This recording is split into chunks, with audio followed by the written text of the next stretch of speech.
고난은 믿음의 성장을 위한 통로이다. 고난은 믿음의 성장을 위한 통로이다라는 제목으로 함께 은혜를 나누려고 합니다. 믿음 생활을 하다 보면 고난을 당하는 때가 있습니다. 만사가 형통하면 가장 좋겠습니다만 실제 삶을 보면 괴롭고 힘든 때가 더 많은 것 같습니다. 그때마다 얼마나 힘든지 모릅니다. 견딜 수 없을 만큼 힘들고 괴로워서 다 포기하고 싶을 때가 종종 있으셨을 것입니다. 그때 오늘 말씀이 우리에게 백신과 같은 말씀이 될 것입니다. 아니, 청량제와 같은 말씀이 되어서 낙심해 있는 우리 심령에 다시 한번 힘과 활력을 불어넣어 주실 줄로 믿습니다. 그러므로 오늘 말씀, 고난은 믿음의 성장을 위한 통로이다, 이 제목을 가지고 어떻게 고난이 믿음 생활에 유익할 수 있는가를 살피시는 이 새벽 되시기를 주의 이름으로 축원합니다. 오늘 본문의 내용을 자세히 살펴보겠습니다. 바울은 데살로니가 교회에 두 번째 편지를 보냈습니다. 이것이 바로 데살로니가 후서 바울이 보낸 두 번째 편지입니다. 그는 이 두 번째 편지를 보내면서 이제 예수님의 재림에 대한 오류를 바로 잡았던 것입니다.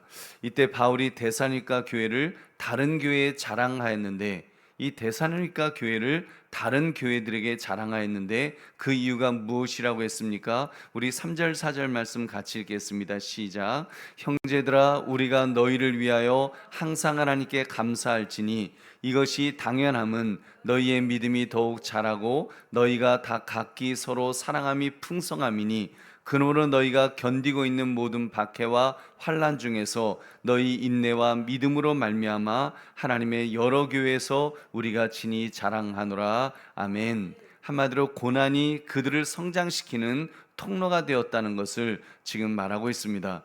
그는 데살로니가 교회 성도들의 믿음이 더욱 자라고 서로 사랑하고 있다는 소식에 감사한다고 했습니다. 또한 박해와 환난을 인내와 믿음으로 이겨나가는 이 데살로니가 교회가 다른 교회에게 자랑이 되는 것을 그는 그렇게 기뻐했던 것입니다.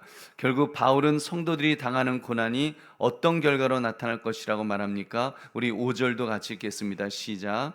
이는 하나님의 공의로운 심판의 표요 너희로 하여금 하나님 나라에 합당한 자로 여김을 받게 하려 함이니 그 나라를 위하여 너희가 또한 고난을 받느니라. 아멘.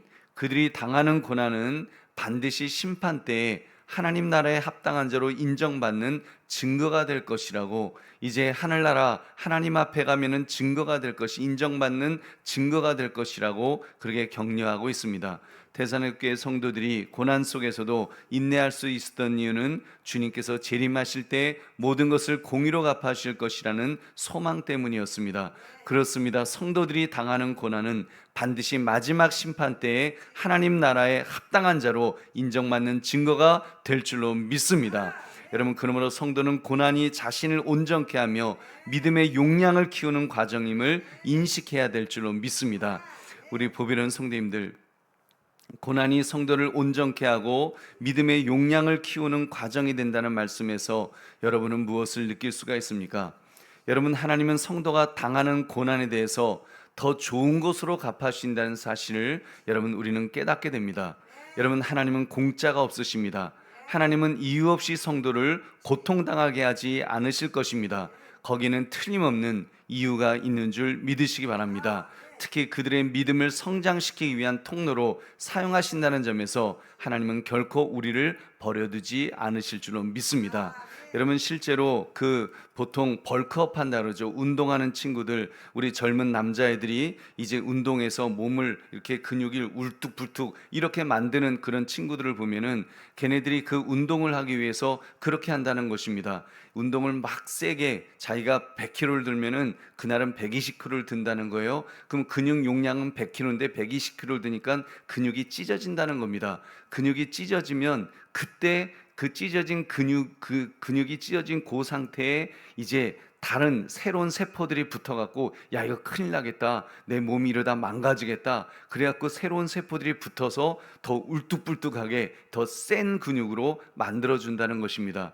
그렇게 해서 근육이 한 번씩 더 크게 이렇게 커져서 이제 근육이 커지는, 그래서 힘이 더 세지는 그런 일이 있다는 것입니다. 여러분 성도들의 고난도 그와 비슷하지 않을까 싶습니다.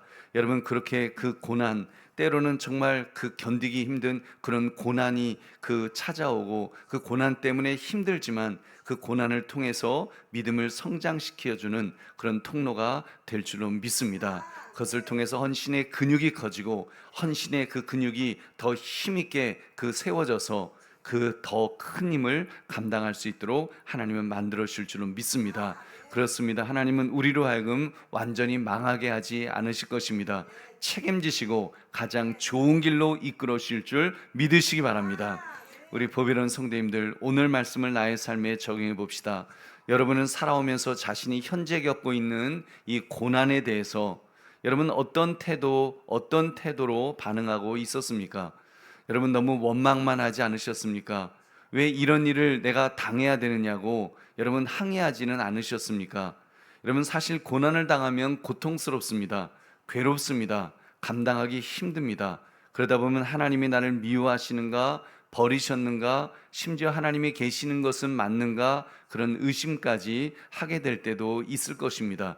여러분 이때 분명히 합시다. 하나님은 우주 만물을 창조하신 여러분 창조주이신 줄로 믿습니다. 그는 전능하시고 그는 전지하시고 그는 영원하시고 그는 불변하십니다. 여러분 그렇기 때문에 하나님의 자녀가 이유 없는 고난을 당하도록 방치하는 분이 아니신 줄로 믿습니다. 반드시 그 이유가 있으실 것입니다. 여러분 그렇기 때문에 그러한 고난을 연단의 수단으로 우리는 여겨야 될 것입니다. 그래서 믿음이 성장하도록 어제보다는 오늘이 더 나은 사람으로 성장하게 될 줄로 믿습니다. 여러분 그런 점에서 우리도 이번에 리모델링 하면서 정말 그런 리모델링 업체로부터 어려운 힘든 일들을 자꾸 만나고 있습니다. 그분들이 내용 증명을 보내기도 하고 이제 같이 싸우자고 이렇게 덤비는 그런 일들도 있습니다.